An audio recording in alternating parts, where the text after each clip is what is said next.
ಈ ದಿನ ಇಷ್ಟು ಕೆಲಸ ಆಗಿದೆ. ಇಲ್ಲೆಲ್ಲ ಇಂಟರ್ಲಾಕನ್ನು ಹಾಕುವಂಥ ಪ್ಲ್ಯಾನಿಂಗು.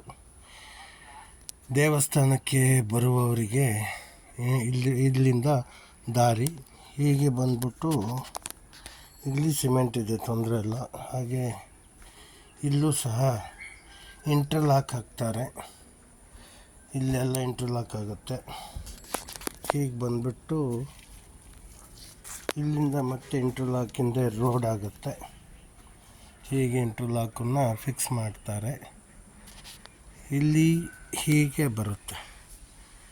ದೇವಸ್ಥಾನವು ಸುತ್ತಾಕಲಿಕ್ಕೆ ಸ್ಥಳ ಅಲ್ಲೇ ಒಂದು ಸಪ್ರೇಟ್ ಸೈಟ್ ಆದಾಗೆ ಆಗಿದೆ.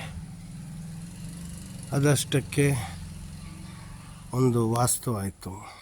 ಹೀಗೆ ಇನ್ನೂ ಸಾಕಷ್ಟು ಕೆಲಸ ಇದೆ, ಪೆಂಡಿಂಗ್ ಆಗಿದೆ. ಅದು ನಾಳೆ ಕಂಪ್ಲೀಟ್ ಆಗುತ್ತೆ ಇಂಟರ್ಲಾಕ್ ಕೆಲಸ. ಅದಾದ ನಂತರ ಮತ್ತೆ ಇನ್ನು ಬಾಗಿಲೆಲ್ಲ ಆಗಬೇಕು. ಬಾಗಿಲು ನಮ್ಮ ಏನು ಮಾಡ್ತೇವೆ ಅಂದರೆ, ಈಗ ಅಲ್ಲಿಗೆ ಬೇರೆ ಏನಾದರೂ ಅಡ್ಡ ಇಡುವಂಥ ಪ್ಲ್ಯಾನಿಂಗ್ ಮಾಡಿ ಮತ್ತು ದೇವರನ್ನೀಗ ಕೂರಿಸುವ ಪ್ಲ್ಯಾನಿಂಗ್ ಆಗಿದೆ.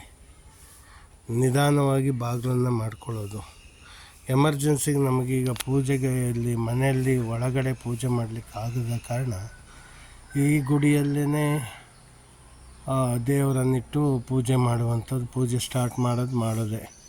ನಂತರ ನಿಧಾನವಾಗಿ ಡೋರನ್ನು ಮಾಡಿಸಬೇಕಷ್ಟೆ.